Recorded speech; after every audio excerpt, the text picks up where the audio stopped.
Hey guys, how you doing? Welcome to my review of the MERIDA eONE-SIXTY 800.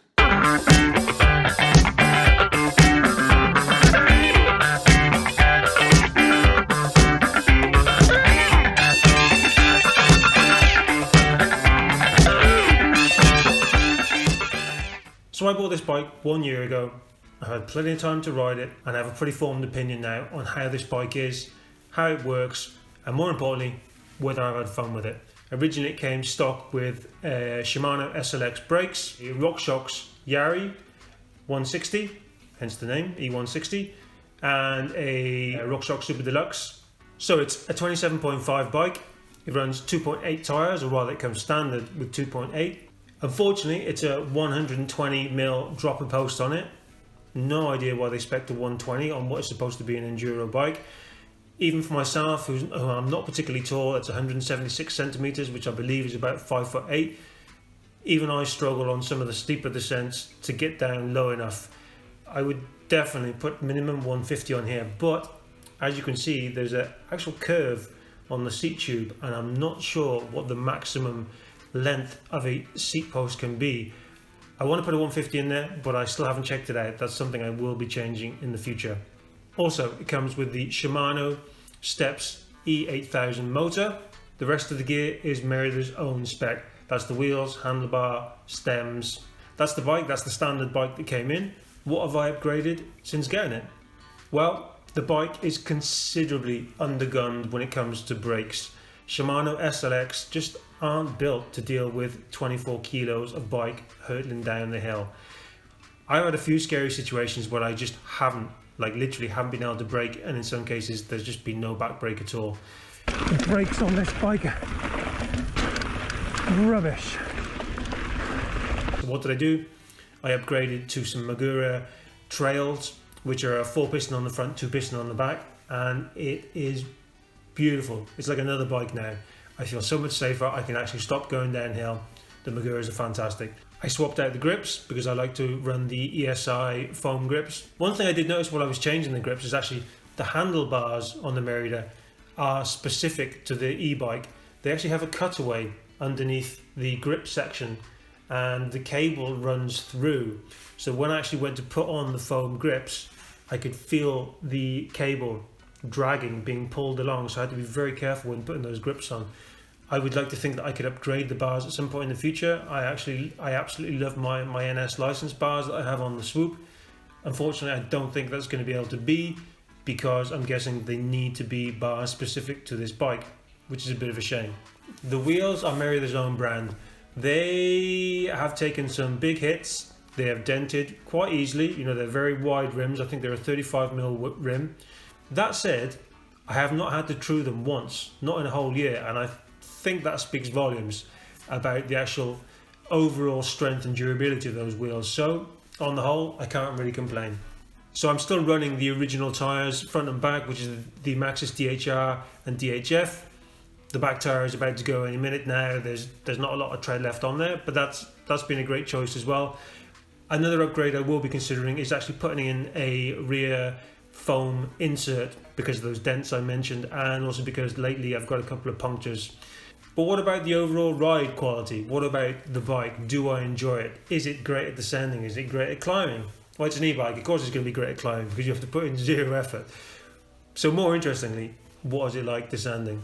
The bike is billed as an enduro. It's their eONE-SIXTY, which essentially comes over from their 160, their full-on enduro bike. It's quite a conservative geometry.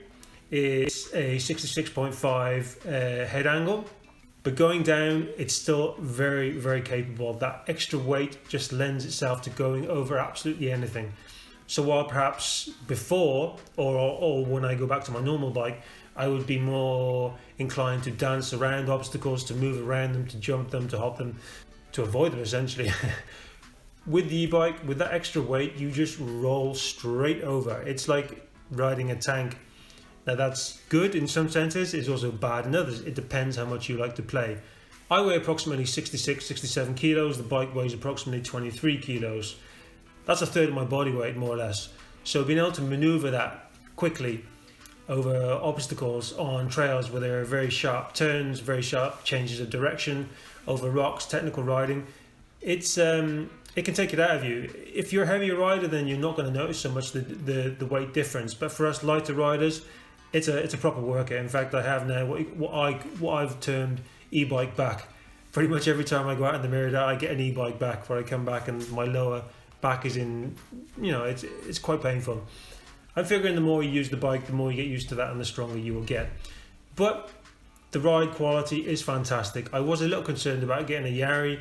I've been lucky enough to either run Pike or Lyric on all my bikes, but with the added weight of the bike, the Yari feels as good, if not better, than the Pike or the Yari.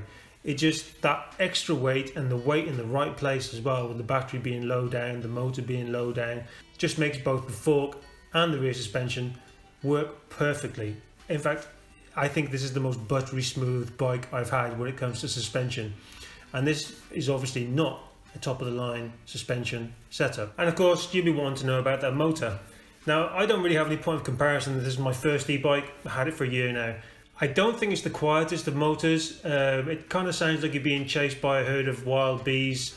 You kind of get used to that, but at the same time, I still do have that slight embarrassment factor when I'm climbing and passing people on normal bikes. I'm thinking, shh, just don't make so much noise. I don't want people to know I'm on an e-bike.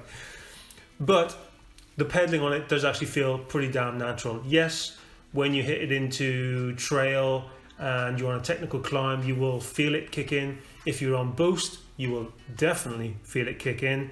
You have to be very careful with the boost mode.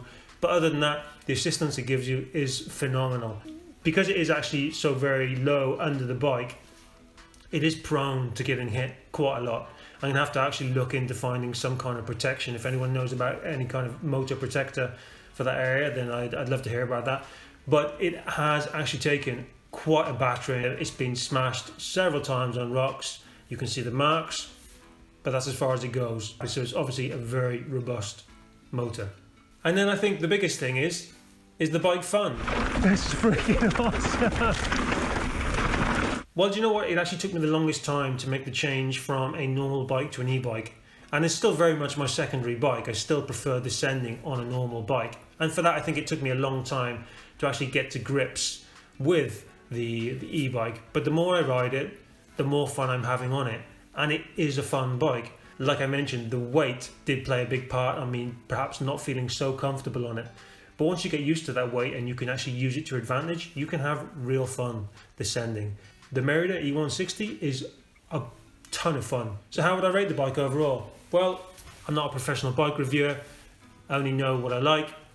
The bike has seen a lot of different kind of terrain. It's fun to ride. It takes me up to the top in the drop of a hat, and it gets me down again as fast and as safe as it can. I mean, out of 10, I'd give this a solid 8.5. It's been a truly fantastic bike. No plans to get rid of it. It's here to stay. But I'll be excited to see what MERIDA will release very soon with their Hush Hush Whisper Whisper new eONE-SIXTY. We'll have to see what happens there. So I hope this review has helped you. If it has, give it a thumbs up like. If it hasn't, give it a thumbs down. It's all good. And if you haven't subscribed to the channel yet, hit that button and that bell icon so you get a notification every time a video comes out. I'll see you in the next video, guys. Take it easy. Hasta la próxima.